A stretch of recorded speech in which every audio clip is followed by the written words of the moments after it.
안녕하세요. 독태솔입니다. 다른 강아지 친구가 없어도 괜찮아요. 물론 내 가족이 아니라 나랑 친밀한 다른 누군가가 이 세상에 많이 존재한다면 삶이 훨씬 풍요롭기는 하겠죠. 그런데 반려견의 삶의 행복에 있어서 가장 많은 영향을 주는 건 제일 시간을 많이 보내고 나랑 가장 가까운 사이인 바로 가족인데, 가족과의 사이가 온전히 좋지도 않으면서 다른 강아지 친구를 만들어주는 것에만 너무 포커싱 되어 있는 경우가 많아요. 내 반려견이 행복한 삶을 누리기를 원한다면 강아지 친구가 얼마나 많은지 보다는 나와의 사이가 얼마나 좋은지를 먼저 체크해봐야 합니다. 그리고 여기서 나와의 사이가 좋다는 건 나랑 소통이 아주 잘 되고 있다는 뜻이기도 하고요. 특히 세상을 살아가면서 겪을 수밖에 없는 어떤 위기의 순간들에 어떤 소통을 하느냐가 이 부분에서의 핵심인데, 이게 쉬운 일은 아니다 보니 반려견이 뭔가 불안하거나 싫은 마음이 들 때 짖고 흥분하고 회피하는 상황에서 우리는 못 짖게 혼내거나 억지로 끌고 가거나 앉아 엎드려 기다려 같은 걸 시키거나 관심을 돌리거나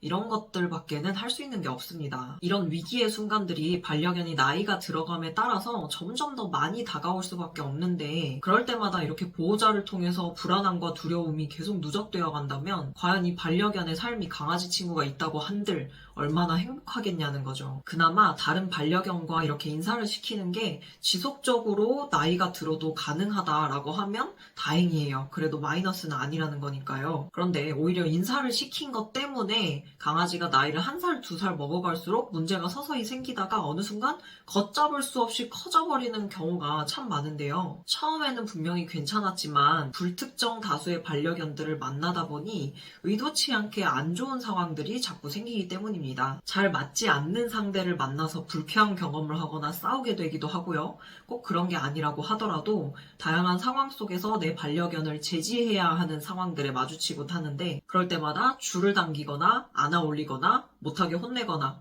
이런 경험들이 누적되어 가면서 그 상대 반려견에 대한 안 좋은 경험은 물론이고 보호자님에 대한 안 좋은 감정까지 함께 생겨나게 되는 거죠. 그러고 나서 이런 일들을 좀 까먹어주면 정말 다행인데, 똑똑하고 예리한 반려견일수록 한 번만의 경험으로도 정말 뼛속 깊이 기억을 하고요. 그러다 보니 이전에는 안 그랬는데 점점 다른 강아지를 봤을 때 긴장을 하고 짖고 달려들려고 하고 화를 내는 모습들이 늘어나기 시작합니다.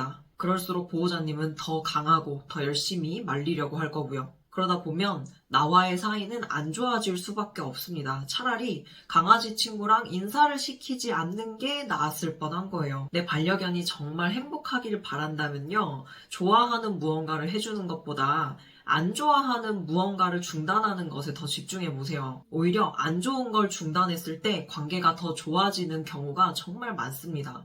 그렇잖아요. 우리도 누가 나한테 10번 좋은 말과 좋은 걸 줬어도 한 번을 내가 정말 싫어하는 어떤 행동을 했다면 그 사람이 일순간에 싫어질 수도 있다는 거. 그러니까 내 반려견에게 내가 얼마나 많이 맛있는 간식을 주고 얼마나 놀아주고 산책을 많이 시키고 이런 것들보다 내 반려견을 불안하게 하지 않고 세상의 수많은 위험과 불안한 요소들로부터 지켜줄 수 있는 방법을 내가 잘 알고 있느냐, 이 부분이 행복에 훨씬 더 큰 영향을 발휘할 거라는 겁니다. 반려견들은 산책을 할 때 불편한 줄을 착용한 채로 본능도 억제해야 하고 보호자의 통제도 잘 따라야 하는 어려운 도심 속 환경에 놓여 있죠. 몸집이 얼마나 큰지, 털 색깔이 어두운지 밝은지, 어떤 견종인지에 따라서 지나가는 사람들에게 받는 따가운 눈총을 때로는 견뎌내야 하기도 하고요.